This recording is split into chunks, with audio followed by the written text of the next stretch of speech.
Anlatacaklarımız gözünüzü korkutmasın ama Gidiyorsunuz, tam yerleşiyorsunuz, kovuluyorsunuz.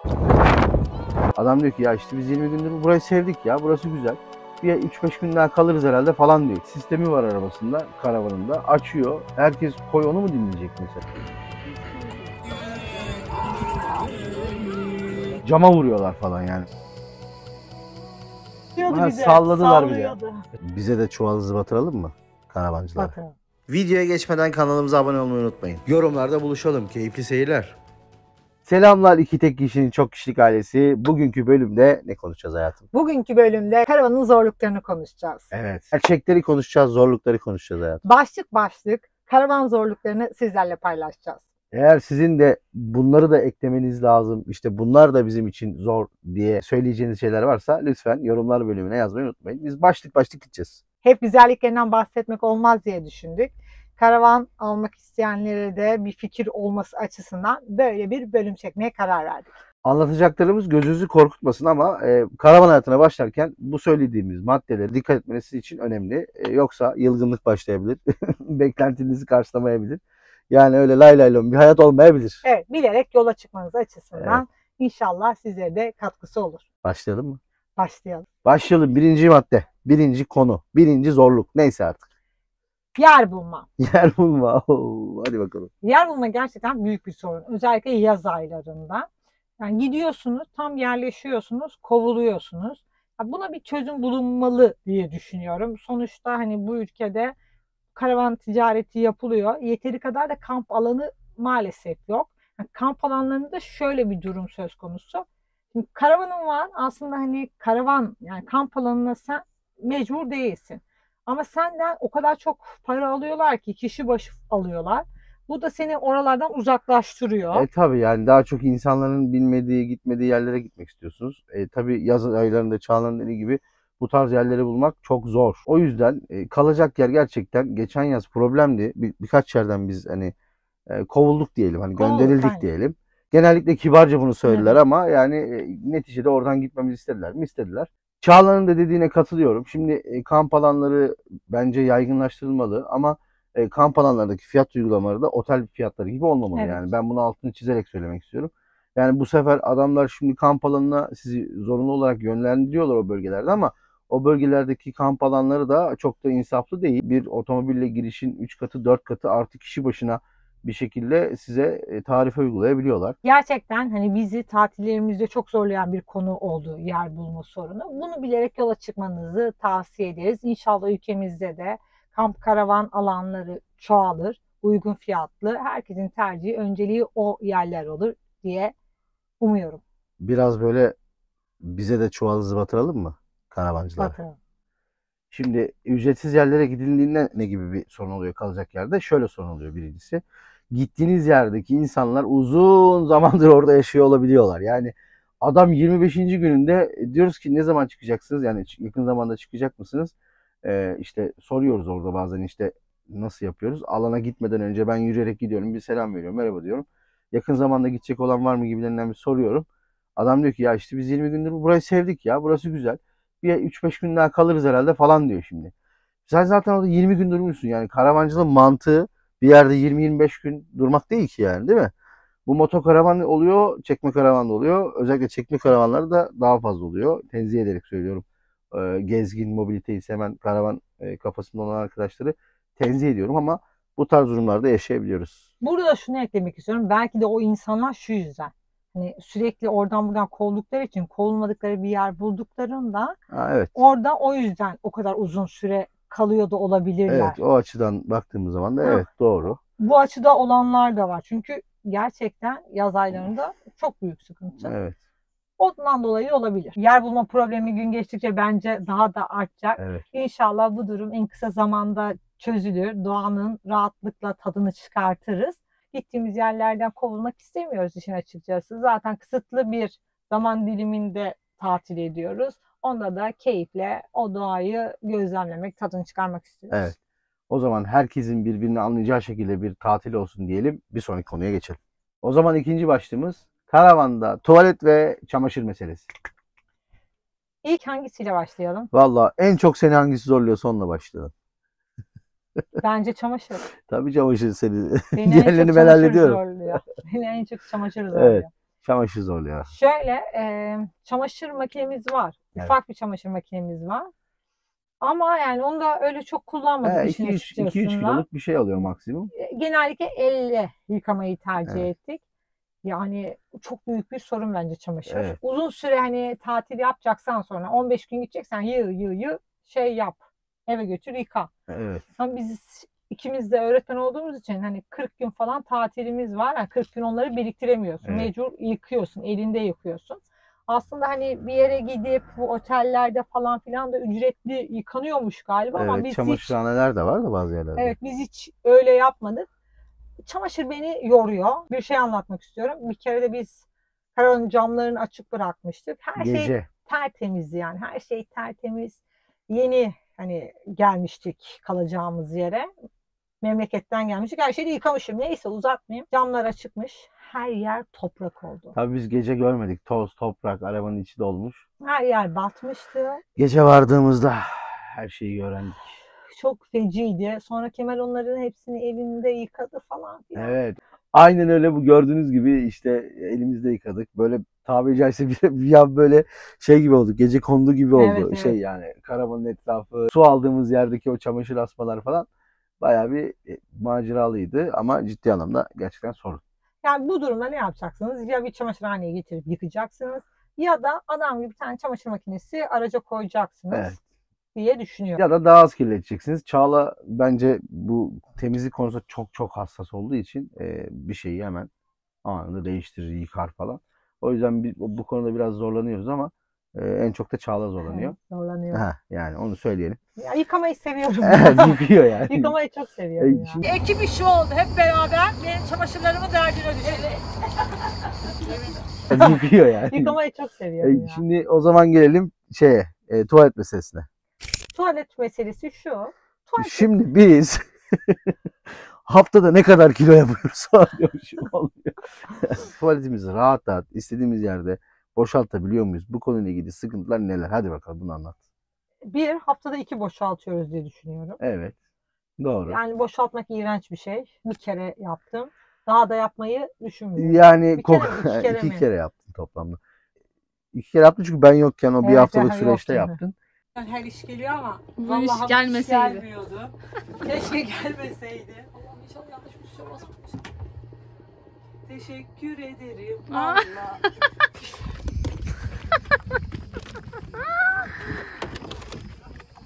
Şöyle aslında koku olayı kim ne kadar yok dese de oluyor. Dökerken oluyor yani. onu hissediyorsunuz, alıyorsunuz ama tuvaleti kullanırken öyle bir kokunuz yok. O konuda endişe etmeyin, rahat olun. Ama gerçekten tuvaletinizi dökebileceğiniz bir alan yoksa ciddi problem. Bayağı Yani- yol gidiyorsunuz yani onu dökebilmek için. Tabii biz motosikletle ben var ya en son şey dedim hayatım, Demirci'de. Bu yaz en son Demirci'de yani tuvaleti böyle 7-8 kilometre taşıdım. Hatırlıyor bana. Karavanın olduğu yerden aldım 7-8 kilometre. Çünkü caminin kapısını kilitlemişler, tuvalet bölümünü. Tuvaleti kilitli. Ezan okundu az önce. İmam yok. Cemaat de yok. Yani tuvaleti niye kilitler? Orası şey yapamıyorsun yani, dökemiyorsun. Ne yapmalı? Doğaya da dökmek istiyorum. Yani öyle bir şey yapmak doğru gelmiyor. Dolayısıyla 8-10 kilometre dolaştığımı biliyorum böyle tuvaletle. Yani işte Bozcaada'da olsun, yani birçok yerde tuvaleti dökeceğiniz yeri bulmak çok ciddi problem. O yüzden olabildiğince tuvaletinizi bir noktadan bir noktaya hareket ediyorsanız muhakkak benzin istasyonlarında veya uygun gördüğünüz işte tuvaletlerin olduğu yerlerde muhakkak tuvaletlerinizi temizleyin, öyle hareket edin. En azından gittiğiniz yerde bir hafta falan kafanız rahat olur ama ciddi bir zorluk bence. Zorluk. Ay, çok geç oldu. Yani bunu tekerlekle taşıyor olmak da zor, motorla taşıyor olmak da zor. Genel olarak zorluk Zor yani. Zor Evet. ya, zor. O zaman 3. konuya geçelim. 3. konu gürültü. Devamlı da güvenliği konuşalım seninle.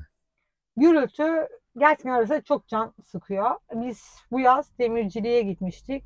Acayip bir gürültü vardı. Zaten oranın rüzgarı insanı bitiriyor. Bir de gürültüyle birleşince kaostu bizim için. Zaten çok durmadık. Biz demirciliğe daha önce de gitmiştik çadırla. Ama böyle bir sıkıntı yoktu yani. Ses yoktu. Hiç böyle popüler değildi. 2018'de gitmiştik. Orada yine rüzgardan rahatsız olmuştuk ama bu sefer bizi rahatsız eden o gürültüydü, sesti. Onun da bir saati olmalı diye düşünüyorum. Yani gece 2'de Ya olmasın bir de mesela. seviyesi olmalı. Yani Aha. şimdi adam koyun diğer tarafından ses sistemi var arabasında, karavanında. Açıyor. Herkes koy onu mu dinleyecek mesela? Örnek veriyorum. Yan taraftaki başka bir şey açıyor. Sesler birbirine biniyor. Arada kalanlar böyle yan yana birbirimizi zor duyuyoruz falan. Böyle absürt bir şey vardı. Gürültü vardı. Sadece bu olmuyor. Mesela şey oluyor. Sabahları işte diyelim ki bir yerdesiniz. Çektiniz arabanızı. Arabanın şey yani tenteyi menteyi açmazsanız ön kapının böyle dibine kadar araba giriyor. Sonra iniyorlar. Kapıları açıyorlar. İşte burası iyi mi şey mi? Arabaya yaslanan, işte ses yapan. Yani bunu şeyde de mesela Denizli yolunda mıydı neydi? Adam biz uyuyoruz arabanın içinde yorulduk. Cama vuruyorlar falan yani böyle. Halbuki niye vuruyorsun ki cama? Hani merak ettiği için vurmuş da hani Ha nasıl bir şey? evet, Yani bizi hatırladım. uykudan uyandırdı. Bu Sallıyordu ha, bir de. salladılar bir de. Sallıyordu. Mesela başka bir yerde Uyanmıştık. motosiklet aparatının olduğu yeri sallıyorlar falan. Yani insan böyle huzursuz oluyor. Gerek gürültü anlamında, gerek de güvenlik anlamında Evet. diyelim. O zaman güvenliğe de bir ekleme yapalım. Karavanda güvenlik olarak ne gibi tedbirler alınmalı? Beni Ne yapılmalı? Ne söylemek istersin? beni bir kere hani Kemal yoktu. Ben onun da iyi niyetli olduğunu düşünmüyorum. Yani en çok korktuğum yer orası olmuştu. Hani şey demek istiyorum. Yani bu iyi niyetle gelenlere değil bu. Evet. Geldi zonk diye. Yani direkt kafayı içeri Ha, sokarcasına. yani o hiç hoş değildi. Zaten hemen gittim. Motora atlayıp çarşıya gittim ve hemen perde aldım. Bizim sarı perdeler var ya. Perde ne işe yarayacaksa. Onun hikayesi de oydu. Yani en azından diğeri tüldü. İçeriği gösteriyordu. Böyle zonk diye kimse kafasını içeri sokamazsın diye. Çünkü hani iyi niyetli de değildi. Yani özellikle karavancı dostlarınızın olduğu yer, yani karavancı insanların olduğu yerde, çadırcı insanların olduğu yerde kendinizi açıkçası güvende hissediyorsunuz. Ben öyle düşünüyorum. Onun dışında böyle herkesin gelip geçtiği, tehlikeli olabileceğini düşündüğünüz yol kenarları vesaire çok da uygun değil. O yüzden bu tarz şeylere dikkat etmenize gerekiyor. Çünkü ne olacağı belli olmaz. Tabii ki de kendi güvenlik tedbirleriniz varsa onları da muhakkak alın. Alın yani, anladınız. 4 ısınma ve soğutmaya değinmek istiyoruz. İkisi de önemli. Çok Önemli önemli. konular. Mesela ısınma, kış aylarında hava gerçekten soğuk oluyor. Evet. Webasto var, bizim ısıtıcımız var. Ama bunun da yani devamlı onu çalıştıramazsın. Çünkü hava kapalı, güneş yeteri Özellikle kadar. kışın Heh, en büyük problem o yani. evet. Güneş yeteri kadar enerji vermiyor. İster istemez böyle siz 4 gün 5 gün getirecek bir yakıt olması gerekiyor. Yedek yakıt muhakkak yanınızda bulundurmanız gerekiyor. Benim bir tane karavanda var mesela 5 litre bir benzinlikten aldığım bir bidon var. Onunla mazot bulunduruyorum yanımda. Tabii ki sadece mazotla iş çözülmüyor. İşin bir de enerji boyutu var. Enerji boyutu. Aslında burada zorlayan enerji Evet. boyutu. Çünkü hava kapalı olunca aküler yeteri kadar dolmuyor. Kış aylarında hani uzun süreli kamp yapacaksanız, sıcak bir ortamda olmak istiyorsanız, hani bir kış bahçeniz olabilir, içinde soba yakabilirsiniz. Ya da bir kamp alanına gitmek zorundasınız yani uzun süreli kalacaksanız. Çünkü elektriğe bağlamalısınız. Bence de. Bağlamalısınız. Yani mazot bir şekilde çözülür de yani ama elektrik sizi böyle zınk diye bırakan bir şey. Yani mazotunuz bitse etrafınızdan rica edip bir bidon mazot alıp gelebilirsiniz. O sizi kısa süreli kurtarır ama enerji bitti miydi tadınız tuzunuz kaçar vesaire vesaire. Dolayısıyla ısınma çok çok önemli Önemli. kışın enerjiyle birlikte. O zaman soğutma. Soğutma. Biz şimdi soğutmaya neden ihtiyaç duyuyoruz? Hadi Bizim bakalım. zaten biz problemimizi çözdük. Sadece bir soğutmayı çözemedik. İşin açıkçası ne ben ne Kemal hani o çok sıcak oluyor falan filan o modda Demiyoruz. değiliz. Ama bizim kedimiz var Nota. Ben Nota için hani bir soğutmaya ihtiyaç olduğunu düşünüyorum. Ege'de yaz aylarında hani Akdeniz Ege'de çok büyük bir problem. Çünkü gündüzleri çok sıcak oluyor. Ben Nota'nın nefes nefese kalmasını istemiyorum. Rahat rahat bizimle kamp yapmasını istiyorum.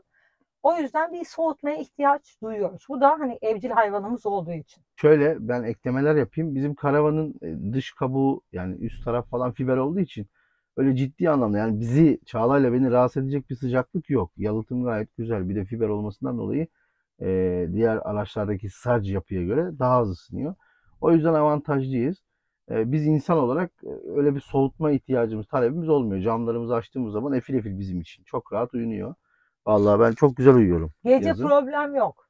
Gündüz oluyor Evet, genellikle Nota için. Aynen öyle. Gündüz sadece nota için bu problemleri yaşıyoruz. Nota böyle nefes nefese kalınca, böyle dilini falan çıkarınca bizim için hiç hoş olmuyor. Biz bu yaz mesela o sıkıntıyı daha fazla hissettik. Evet. O yüzden yukarıya çıktık. Yani Marmaris'ten yukarıya doğru tırmandık. Hızlı bir şekilde Çanakkale taraflarına attık kendimizi. Orada çok keyifli bir vakit Evet. geçirdik.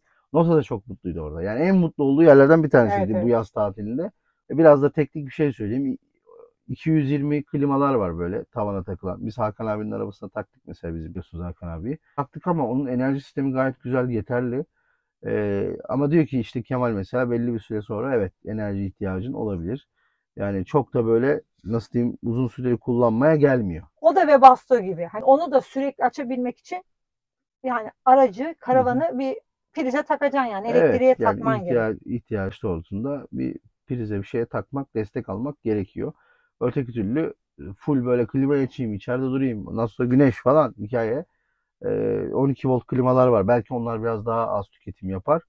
Ama genel olarak enerjiye ihtiyaç var. Alternatifler düşünülebilir. Evet. Yani evcil hayvan olanlar için özellikle bu kısım çok çok çok Çok önemli. önemli. Yani köpeğin şöyle bir avantajı var. Suya giriyor. Suya sokabiliyorsun. Of mis gibi. Kediyi de sokarsın ama biz hiç şey yapmadık yani. Böyle vücudunu ıslattık ama hiç kediyi suya sokmadık Sokmadık. yani. Çünkü kendini yalıyor. Allah korusun mikrop kapar Yok bilmem yok, ne o diye bize göre değil. şey yapmadık. Soğutmak konusu gerçekten zorlayan önemli konulardan bir tanesi. O zaman diğer başlığa geçelim. Diğer başlığımız Su. su. Şimdi bizim 200 litre temiz su depomuz Evet. var. Aracınızla bir yere gittiğiniz zaman bu su bittiğinde bir daha aracı oradan çıkarmak istemiyorsunuz. Evet. Çünkü gider git gel falan filan toparlan, bunu istemiyorsunuz. Biz de böyle 5 litrelik 10 litrelik hatta 20 litre var Evet mıydı bu yaz? var. Vardı. Gibi şişelere gidip onlara su doldurup Kemal geldi Evet. git gel yaptı. O yüzden bu noktada motosiklet büyük avantaj. Motosikletle ilgili bir video yapmayı düşünüyoruz. Çünkü bence önemli bir konu. Yani özellikle motokaravancıları çok rahatlatacak bir konu. Yakın zamanda bunu paylaşırız sizinle. Çünkü ben özellikle bu konuyu konuşmak istiyorum. Su meselesinde gerçekten motor bizim elimiz ayağımız oldu. Çağla'nın dediği gibi aracı oynatmak yerine. Çünkü bir hafta kalacaksınız orada. Bir hafta içinde zırt pırt 3 günde bir 4 günde bir su almaya veya su eklemeye gitmek şey olmuyor yani. Çok da ekonomik olmuyor. Çok da konforlu da olmuyor. Şimdi masanı sandalyeni koyuyorsun. İşte karavanda sabitlemen gereken şeyleri sabitlemen gerekiyor bilmem ne. Toparlan git su al gel sıkıntı. O yüzden hem birinci önemli suyu düzgün kullanmak yani Tasarruflu tasarruflu kullanmak. kullanmak lazım. İkincisi ise olabildiğince suyunuzu dolu bir şekilde kamp alanınıza giriyor olmanız. Yani müsait olduğunu gördüğünüz su alabileceğiniz yer varsa muhakkak suyunuzu doldurun. Yakıtınız biraz artar ama su aramak zorunda kalmazsınız. Yazın su daha çok israf ediliyor. Hani yazın duş, Evet. çıkarılan kıyafet daha fazla olduğu için daha çabuk bitiyor. Kışın daha az hani Evet. su kullanıyorsun. Daha rahatsın su konusunda. Evet. Bir de arkadaşlar karavanda zorluk yaşayabileceğiniz en önemli konulardan bir tanesi de eşyalarınızın sabitleniyor olması. Yani dökülecek, akacak, kokacak malzemelerinizin sabit olması. Çünkü bizim gibi gittiğiniz yerlerde dağ bayır giderseniz ne bileyim işte böyle tümsekli bilmem nerelerde giderseniz ne olur? Birçok şey dağılır, dökülür, pisliğiyle uğraşırsınız. Unutamadığım şeylerden biri. İlk, karavanla ilk şeydeyiz. Balıkesir, Balıkesir'deyiz. Balıkesir. Anladın mı? Hangi olay? Yumurtaların kırıldığı. Hayır, ben çay. İkisi de orada Ay doğru, oldu. ikisi de orada oldu. İkisi de Hangi orada birini oldu. Allah'ım Ay, ya. iki olay. Ben yumurtayı unutmuştum. Doğru, Doğru. doğru. Bir demliği biz ocağın üstünde unuttuk. Tabii altı kapalı. Hareket ettik. Bir demlik döküldü. Komple yere döküldü. Senin söylediğin ondan sonraki Badavut'tan. yaz. Ondan Ondan sonra sonraki yaz. yani öyle bir şey İkisi. yaşadık ama her Hep de türlü. orada yaşıyoruz. Vallahi orası Balıkesir bize uğursuz geldi galiba öyle diyeyim. Yani İlk yıl orada demliği dökmüştük. evet Sonraki ya. yılda bakın 30 tane yumurta mıydı? Aynen 30 Yanlış tane hatırlamıyorum. şuraya koymuştuk. Tümseye girince buradan yumurta böyle sen gel aşağıya devril. Allah motosiklet de var içeride. Yani burada taşıyoruz motosikleti. Aman Allah.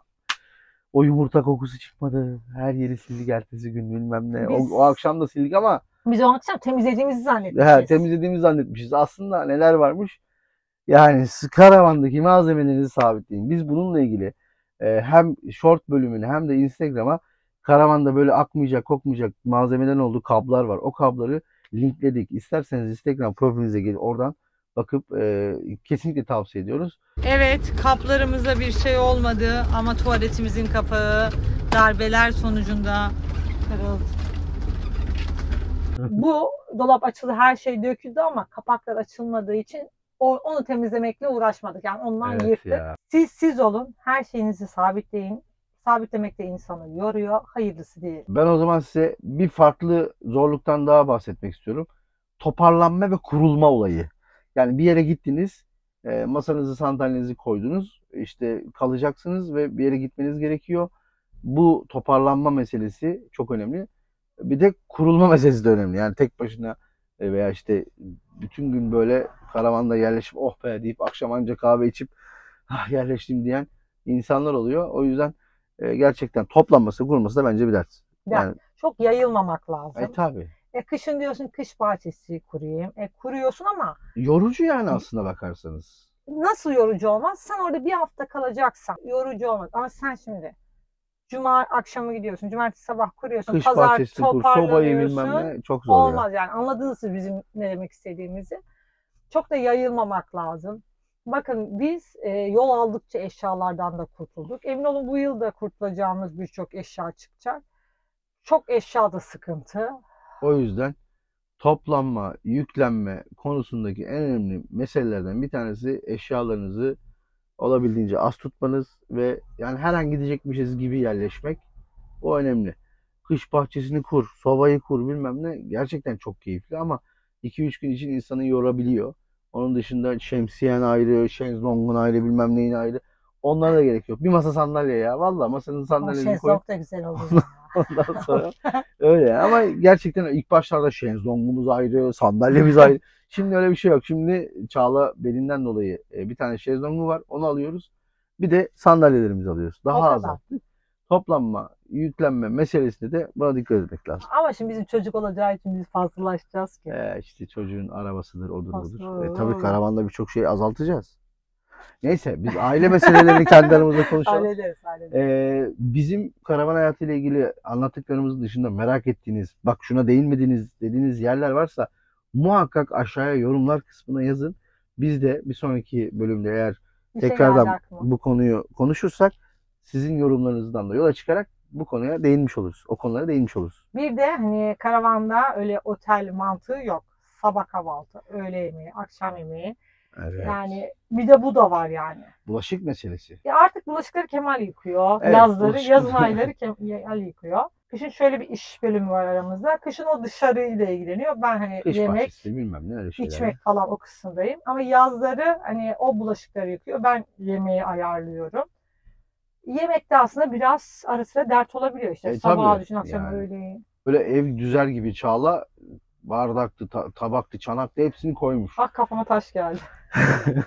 Ama öyle olmaması gerekiyor. Bu da mesela karavanda size zorluk olarak geri dönüyor. Olabildiğince az eşyayla daha az kirleterek ve aynı şeyleri gün içinde yıkayıp tekrar kullanacak şekilde. Böylelikle hem üşenmiyorsun, hemen şey yaptın ya, hemen böyle bir tık diye yıkıyorsun onu. Tekrardan öğleden sonra veya akşam için şey olmuş oluyor. Yani hazır tabak vesaire olmuş oluyor. Olabildiğince bunları azaltmak lazım. Hem su israfının önüne geçmiş oluyor hem de bulaşık meselesi kışında yazında problem yani. Aslında su israfı kısmına değinmedik. Bu karton tabaklar, karton bardaklar kullanmakta hem sizi bulaşıktan kurtarıyor hem de su tasarrufu sağlıyor. Evet, yani bu önemli. Biz çoğu zaman kısa süreli gittiğimiz yerlerde bu tarz şekillerde yemek yiyoruz. Özel bir şey varsa, özel bir günse, özel bir şeyse, yani canımız böyle kendimizi şımartmak istiyorsa normal böyle bizim şıkır şıkır tabaklarımız var, onlarla yiyoruz. O yüzden ne yapın edin, çok fazla eşya değil de az eşyayla daha az bulaşık çıkarıp keyfinize bakın. Bir de çok estetik masa hazırlamaya çalışmıyor. Benim gibi lambur lumbur atın işte. Öyle deme. Senin tarzın mükemmel. Çok teşekkür ederim. Evet. Bizi zorlayan zorlukları sizlerle paylaşmak istedik. İnşallah bu deneyimlerimiz sizlerin de işine yarar. Yola çıkarken bizim yaptığımız hataları yapmazsınız. Bizim yaşadıklarımız zorlukları yaşamazsınız. Hayır, bu zorlukları yaşayacaklar. Yaşayacaklar da hani tabii doğru söylüyorsun. Yaşayacaklar. Ama hani demliği unutmayın mesela. Yumurtayı bırakmayın. Yani sabitleme konusunda bu zorlukları yaşayacaksınız. Biz sizin için önceden deneyimledik. İnşallah bu deneyimlerimiz size de yol gösterici olur. Evet. O zaman sonraki bölümlerde görüşürüz. Eğer bir sonraki bölümde bununla ilgili şu başlıklara değinin dediğiniz, bak kesinlikle değinmelisiniz dediğiniz mevzular varsa mevzuları aşağı yorumlara yazmayı unutmayın. Çünkü konuşacak bazı konular var. Onları da bakalım sizden gelirse konuşuruz. Gelmezse konuşmayız. Yazın bakalım ona göre çekelim. Biz de çekeriz. Merak ettiklerinizi yazmayı unutmayın. Kendinize iyi hadi beraber. Kendinize iyi bakın. Hoşçakalın. Hoşçakalın. Görüşürüz. Ha bu arada kanala abone olmayı unutmayın ha. Bak onu söylemeyi unuttuk ha. Kanalımıza abone olmayı unutmayın. Evet yani. Bir de yani bu YouTube özellikle bunu belirtmemizi istiyormuş arkadaşlar. Lütfen. Her videoda bunu söylüyorsunuz. Her videoda söylememiz lazım. Ama ben bakıyorum yani izleyip geçen arkadaşlar var. Lütfen izleyip geçen arkadaşlar abone olmayı, videoyu beğenmeyi de unutmasınlar. Kendinize iyi bakın diyorum. Hoşçakalın. Hoşçakalın.